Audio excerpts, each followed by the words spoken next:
कल भी मैंने कहा था कि निज तन में खोज सज्जन, बाहर न खोजना, अपने ही घट में हरि है, अपने में खोजना। तो कबीर साहब जैसे संत तो इसकी हिमायती है ही, बाबा महर्षि में ही भी इसकी हिमायती है। कुछ लोग जब मुझसे मिलने के लिए गए तो कल के प्रवचन को सुन करके कुछ लोग प्रभावित भी थे और कुछ लोग उसमें से कुछ बातों से नाराजगी भी व्यक्त कर रहे हैं। कबीर वैराग्य सत्संग में आपका स्वागत है। आप सुन रहे हैं पूज्य संत श्री अभय साहिब जी का कल्याणकारी प्रवचन। सब्सक्राइब करना न भूलें। पंडितों की परंपरा के अनुसार जो पूजा पाठ इत्यादि होता है उसको धार्मिक परंपरा कहा जाता है, और संतों की दृष्टि में, श्रवण परंपरा की दृष्टि में ईश्वर परमात्मा देवी और देवता की गणना जो होती है वह गणना आध्यात्मिक परंपरा के अनुसार होती है। ध्यान दीजिए शब्द पर, धार्मिक परंपरा और आध्यात्मिक परंपरा। धार्मिक परंपरा में कर्मकांडों की विशेषता होती है, पूजा पाठ रीति रिवाज इत्यादि बहुत सारी परंपराएं, उसमें स्थूल चीजों की ज्यादा जरूरत पड़ती है। लेकिन संतों ने जो ईश्वर का मार्ग बताया, संतों ने जो ईश्वर की पूजा की विधि बताई, संतों ने जो परमात्मा के अनुसंधान का रास्ता तैयार किया, वह रास्ता धार्मिक रास्ता नहीं है, वह आध्यात्मिक रास्ता है। धार्मिक रास्ता आपको बाहर की ओर ले जाता है और आध्यात्मिक रास्ता आपको भीतर की ओर ले जाता है। चेतना की शक्ति तो प्रत्येक मनुष्य के पास एक ही है। वह चेतना की शक्ति से चाहे तो अपने मन इंद्रियों को बाहर भटकने दे अथवा अपनी चेतना की शक्ति को ध्यान के माध्यम से सिमट करके उसे बहिर्मुखी से अंतर्मुखी कर ले। कबीर साहब की भाषा में कहें तो सुमिरन सुरत लगाए के मुखते कछु न बोल, अब बाहर के पट बंद कर अंदर के पट खोल। तो संतों का जो मार्ग है वो आध्यात्मिक मार्ग है, आंतरिक मार्ग है। पंडितों का जो मार्ग है वो बहिर्मुखी मार्ग है, बाहर का मार्ग है। बाहर की भी आवश्यकता, भक्ति जब आप करते हैं तो उस भक्ति में निश्चित है कि बाहर में जो आपके मान्यता के अनुसार देवी देवता पूजा पाठ कहते हैं करते हैं आप, भक्ति के प्रारंभिक अवस्था में उसकी भी जरूरत पड़ती है।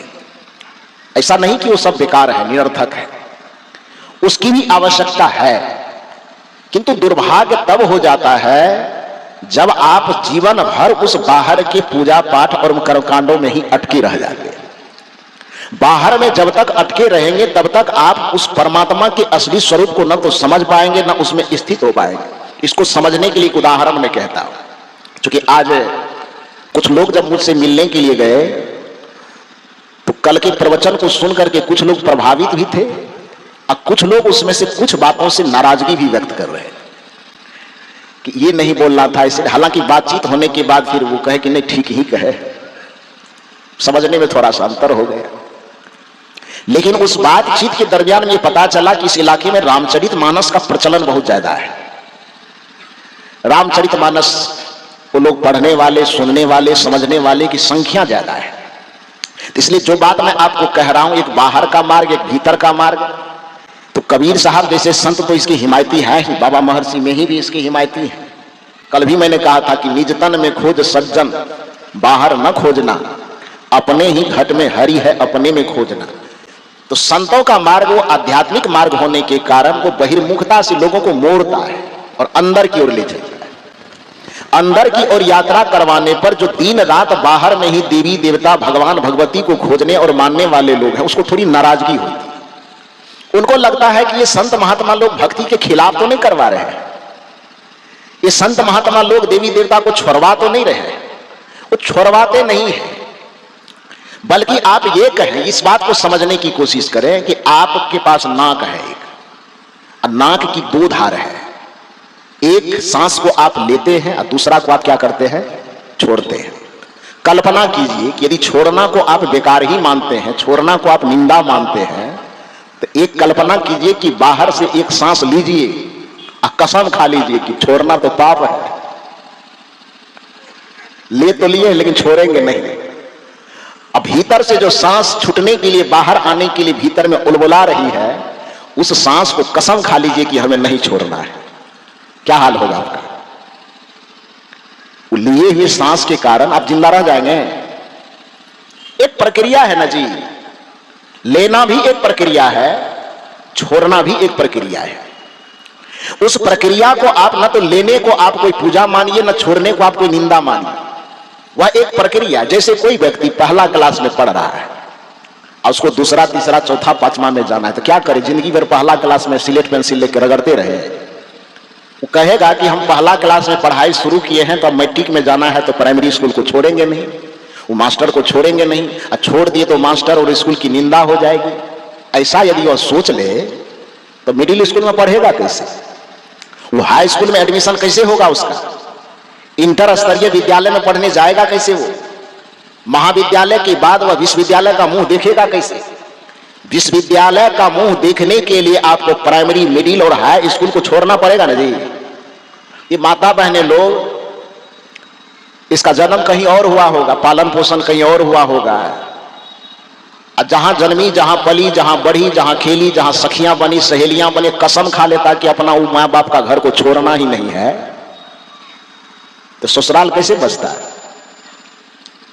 जो गृहस्थी जीवन की एक मर्यादा है, यदि आप जिस जगह जन्मे और उस जगह को छोड़ने को पाप मान लेते तो ससुराल की व्यवस्था हो पाती? तब फिर गृहस्थी जीवन चलता कैसे? तो मेरे कहने का यह अर्थ है कि हर एक छोड़ना वो पाप के दायरे में नहीं आता, जीवन की एक प्रक्रिया है। उसी तरह से भक्ति की शुरुआत सगुन से जरूर होगी। जो भी पूजा पाठ करते हैं, दिया अगरबत्ती दिखाना वगैरह जो भी आप करते हैं, धार्मिक रीति रिवाज, भक्ति के प्रारंभिक स्तर पर उसको करना आवश्यक है। दुख तब होता है, संतों का जो कटाक्ष होता है, संत जो उस पर चोट मारते हैं, वह चोट घृणा के कारण नहीं मारते, बल्कि चोट मारने के पीछे का वजह सिर्फ इतना होता है कि आप बस जिस जगह अटके, एक बार वहीं अटके रह गए, उसको छोड़ करके आगे बढ़ना नहीं चाहते। और जब उसे छोड़ करके आगे नहीं बढ़ना चाहते तो आपकी जीवन बस उसी में अकड़ जाती है। फिर जो आपकी चेतना का विकास होना चाहिए, परमात्मा के असली स्वरूप तक पहुंचना चाहिए, भक्ति के असली अर्थ तक पहुंचना चाहिए, वहां तक आप पहुंच नहीं पाते।